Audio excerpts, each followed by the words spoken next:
আটাইকে মৰমৰ ডক্টৰ হিমন্ত বিশ্ব শৰ্মা মুখ্যমন্ত্ৰী, তেওঁ লগত তুলিৰাম ছাৰৰ আদি কৰি পীযুষ ছাৰ আদি কৰি দিলীপ শইকীয়াকে আদি কৰি কিমান মানুহ আহি আমাৰ দিগন্ত ঘাটোৱাৰক জিতাল, কষ্ট কৰি জিতাল।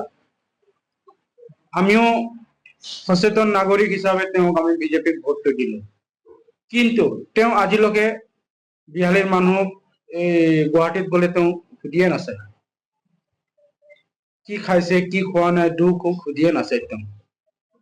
প্ৰথম কথা, মোৰ সাংবাদিক বন্ধু এজনে প্ৰশ্ন কৰিছিলে দিগন্ত ঘাটোৱাৰৰ কথা লৈ, যদি তেওঁ আমাৰ বিহালীত এবাৰো ঘূৰি নাচায়, ইলেকশ্যনৰ সময়তো ঘৰে ঘৰে ঘৰে ঘৰে গৈ সেৱা কৰি কৰি ভোটটো ল'লে, এতিয়া কিয় নাহে তেওঁ?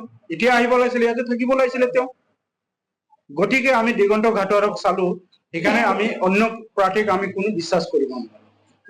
তেওঁলোকে যে আহি আমাৰ ইয়াতে কাম কৰিব, যোনেই হওক XYZ হওক, লখিমপুৰৰ মানুহ লখিমপুৰত যাওক, ধেমাজিৰ মানুহ ধেমাজিত যাওক, গোৱালপাৰাৰ মানুহ গোৱালপাৰাত যাওক, তেজপুৰৰ মানুহ তেজপুৰত যাওক, আমাৰ বিহালীত কোনো ইয়াতে উঠিব নালাগে, আমি সমৰ্থন নকৰো।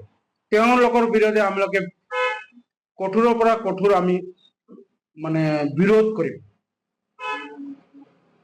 আৰু বিহালী ৰাইজে মোক কৈছে আপুনি ভাল পদক্ষেপ লৈছে, গতিকে এবাৰ কোনো এনেকৈ ওলাই অহা নাছিলে, আৰু আপোনালোকৰ মাধ্যমেদি আমি সকলোৱে মিলি এটা দিন আমি কিবা কৰিছো, ফিক্স কৰিছো। আমালোকে ADC অফিসত মিনিমাম 1000-1500 মানুহ আমি অন্বেষণ কৰিম এই বিৰুদ্ধে, কাৰণ আমাক বাহিৰা কেণ্ডিডেট নালাগে।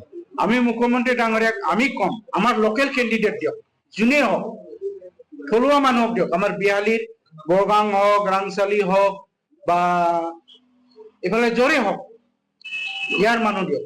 মই সাংসদ ডাঙৰীয়াকো মই অনুৰোধ কৰিম, ছাৰ আপুনিও অকমান চিন্তা কৰিব, কাৰণ আপুনি বৰগাঙৰে এজন স্থানীয় ব্যক্তিক আপুনি সাপোৰ্ট কৰক, বাহিৰা মানুহক আপুনি সাপোৰ্ট নকৰিব। মোৰ এইটোৱে কথা থাকিল। আৰু বন্ধু সাংবাদিক বন্ধুসকল, দাদাসকল, আপোনালোকৰো দায়িত্ব হয় বিহালীখন বচোৱা, আৰু আহক আমি একেলগে মিলি বিহালীখন বচাওঁ। কাৰণ অহাবাৰৰ পৰা যেন কোনো সাহস নকৰে বিহালীত আহি একাপিটি পটাকে ঘূৰিবৰ কাৰণে। ধন্যবাদ।